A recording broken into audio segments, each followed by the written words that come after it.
We seriously need to have a conversation about Liverpool Football Club following their embarrassing defeat 2-1 to Wolves away at Molineux. I think it's time we have an uncomfortable conversation about Liverpool Football Club because what the hell is going on? I'm going to talk a little bit about their game against Wolves at the beginning of the video, but I just want to talk about Liverpool's season in general, what I think of Arne Slot, what I think of some of their players, and if all of the criticism towards them is warranted. So let's start by talking about yesterday's game, because for me, the second goal that Liverpool conceded is symbolic of Liverpool Football Club this entire season. The words that come to mind: complacency, lack of accountability, lack of fight, lack of desire, just overall poor. And yes, you can talk about the decline of certain Liverpool players in terms of their physical attributes and their technical attributes, but the biggest thing for me is the mentality. Because Alisson, if you didn't watch the game, makes a mistake. He panics and he clears the ball and it goes directly into the path of Wolves players whilst they're still in Liverpool's half. And when you watch the highlights back of that goal, every single Liverpool player, outside of Alisson, obviously, because he's in net, is not actually paying attention to the fact that a Wolves player has the ball in your own half and is about to take a shot. They're all just jogging and watching as if to say, well, I'm not going to get him because it's not my fault that Wolves have the ball. And this has happened multiple times this season under Liverpool. I believe this season, Liverpool have conceded the most goals in stoppage time, leading to them dropping points or losing games. I think 5 times, if memory serves me correctly, Liverpool have lost a game in stoppage time or drawn a game in stoppage time that has led to them dropping points. And by the way, this is the defending champions. This is supposed to be the pinnacle of excellence. This is supposed to be the measuring stick of what is a good Premier League team based on recent history. And yet, they are anything but an example of excellence. They are the complete and utter symbolism, if that even is a word, of mediocrity. That's what they are. That's exactly what they are this season. Mo Salah, for me, despite the fact that he's got a pretty decent rating, and obviously he did well for the goal to suss out the opportunity. Yes, it's a mistake from Wolves, but you've still got to take the shot. You've still got to be in the position and have the alertness to do it. So credit to Mo Salah for doing what he does best, getting the output. But it's not good enough. It's not been good enough this season. And I know that Mo Salah has kind of turned into the low-hanging fruit because you almost feel like Mo Salah has been so good for so long that people have almost waited. They've relished the opportunity to be able to talk down on Mo Salah. And a lot of the people are now rewriting history about what a great player he is. I'm not doing that. I still have a lot of respect, begrudgingly, as a United fan, for Mo Salah. But he's been poor. Let's keep it a stack. He's been poor. Cody Gakpo's been significantly worse, though. He is one of Liverpool's most one-dimensional players. He reminds me of the worst version of Marcus Rashford. That's who Cody Gakpo reminds me of. The version of Marcus Rashford that wasn't scoring, the version of Marcus Rashford that wasn't getting assists, the version of Marcus Rashford that used to run himself into blind alleys, do things that make you want to pull your hair out, and do things that genuinely make you question how he became a professional footballer. I'm being dead serious. Cody Gakpo is one of the most one-dimensional Liverpool players I've ever seen. And them selling Luis Diaz in the summer is looking more and more like the biggest mistake they've made. Because Diaz, whatever you want to say about him, he was better and is still better than Cody Gakpo. He has a lot more to his game. He's a lot more dynamic. He has a lot more to offer as far as skill set is concerned than Cody Gakpo, in my opinion. Ekitike, he's had a good season, so I'm going to give him some grace. And I don't think he's the reason that Liverpool lost yesterday. In fact, I think he's one of the few players who can at least walk off the pitch and hold his head a little bit somewhat high. Szoboszlai, again, I don't think he was particularly great, despite the rating here. Gravenberch, I think he's been exposed this season because what Gravenberch did last season was meant to be a short-term solution to a long-term problem. And it worked because Liverpool ended up being Premier League champions. But Gravenberch, for me, doesn't have a complete enough skill set to be a defensive midfielder for Liverpool Football Club in a lone pivot. If you guys were playing a double pivot with 2 DMs, I think Gravenberch could do a job. But he really only excels at ball carrying, right? At driving into open space with the ball and collecting the ball off the back 4 while doing that. He's not really somebody who can distribute the ball. He's not really somebody with an amazing first touch. He's not really somebody that I would consider press resistant. He's not really somebody that I think has a keen eye and observation for scanning the game and seeing what's going on and adjusting his passing range, adjusting his decision making, adjusting his play style to suit the situation. He just doesn't have that lone six vibe. And when you're a lone six, you're essentially doing the job of two people. One, your first responsibility is to protect the back four.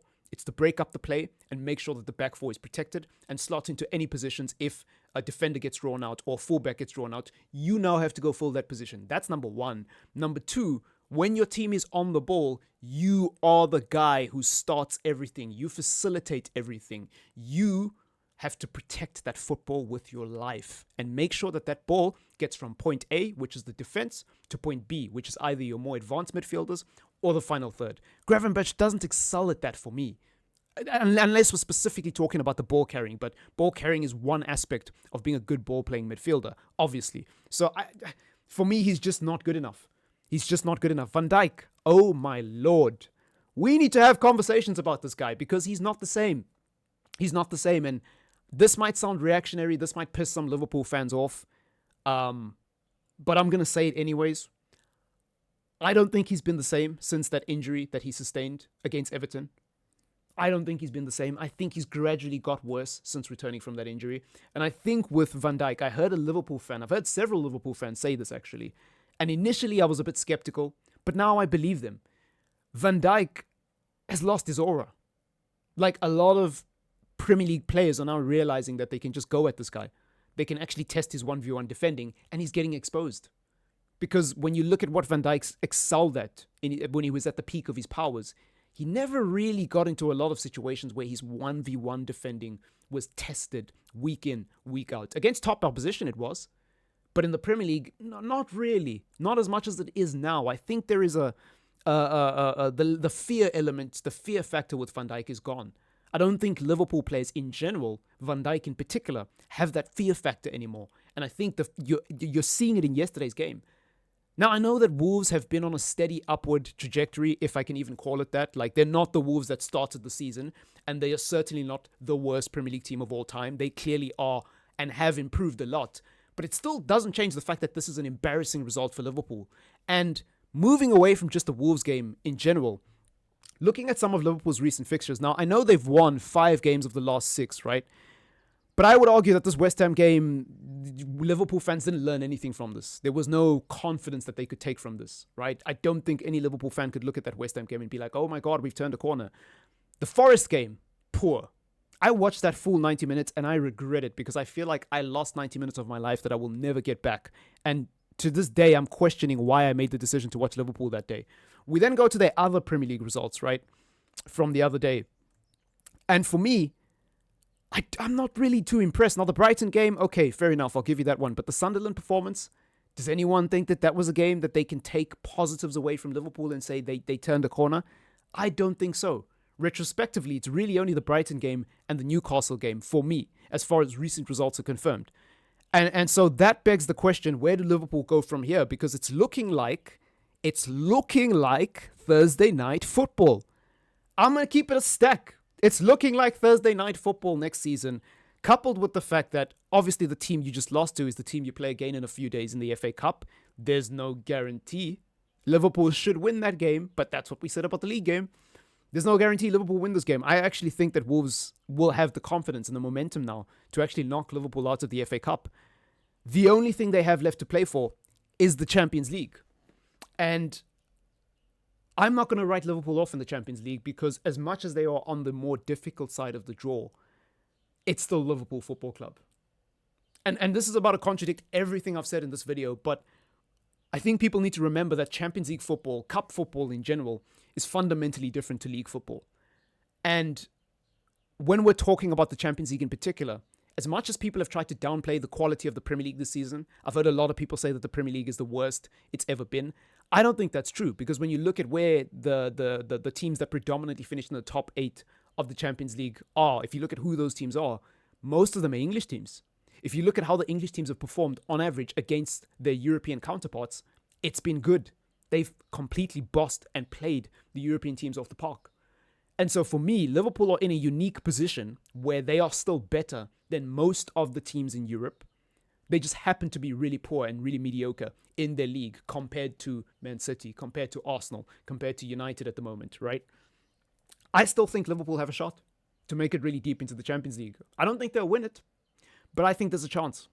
There's a chance they'll make it really deep into the Champions League, and I think that is the only thing that can make this season somewhat respectable and palatable for Liverpool fans under Arne Slot. Speaking of which, I haven't mentioned him this whole video. I think he should be sacked as Liverpool manager, especially if you guys get knocked out of the Champions League, but I think that Arne Slot has become the low-hanging fruit. I think that Liverpool fans are not honest about the fact that their club is in a massive transition. And as much as Slot isn't the solution to all your problems, he definitely isn't the problem. He's a problem. He's the problem. He's not the problem. And I think some of the discourse around Arne Slot has become really disrespectful because at the end of the day, this guy did win a league title. And I'm somebody who fundamentally believes that winning trophies in football is not easy. Especially league titles. I don't believe in fluke league titles. People say, oh, but he inherited a good team from Jurgen Klopp, and so that's why he won the league. Okay, so why did Jurgen Klopp only win one league in 9 years then? If that team was so easy to win the league with, why is it that Jurgen Klopp didn't win like 3 league titles in a row? Oh, what? Man City? Is that what we're saying now? The only reason Arne Slot, the only reason he won it is because Man City were crap. I don't know, man. I feel like that's basic bitch analysis, as Terry Flewers would say. I honestly feel like that's basic bitch analysis. I think that's I don't know, man. It doesn't sit right with me.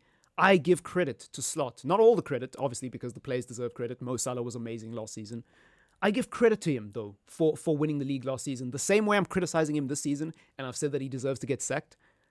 Both have to be true. Both have to be true. You can't say a manager is the reason for a club's demise and then refuse to give them any credit for when they were at the peak of their powers. It doesn't make sense to me. You know, it doesn't make sense to me. Now, he does deserve a lot of stick, as I've said. He hasn't gotten the best out of Frimpong. He hasn't gotten the best out of the boy Cody Gakpo. He hasn't gotten the best out of Mo Salah. He hasn't gotten the best out of Gravenberch. I don't think he's particularly gotten the best out of McAllister. The only player you can really say, apart from Hugo Ekitike, that's performed really well for Liverpool, is Dominic Szoboszlai. And even then, what is Dominic Szoboszlai really? Is he a right back? Is he a midfielder? Because to me, it seems like he's just a utility player. And I don't want to go on a tangent, but the comparisons to Bruno Fernandes are crazy. The comparisons to Steven Gerrard are blasphemous. I think Liverpool fans are overrating that guy, to be honest with you. But that's a conversation for another day. The point is, Arne Slot is not getting the best out of the squad, and he deserves criticism. But let's not rewrite history and pretend like the man didn't win a Premier League, because it's not easy. There's 19 other managers in the league and 19 other teams trying really hard not to lose games every week. You still got to go and do it, despite the fact that their title defense has been poor. Let me know what you think in the comments down below. It's been your boy Triple M. Subscribe if you are new, and leave a like. Don't forget. Peace!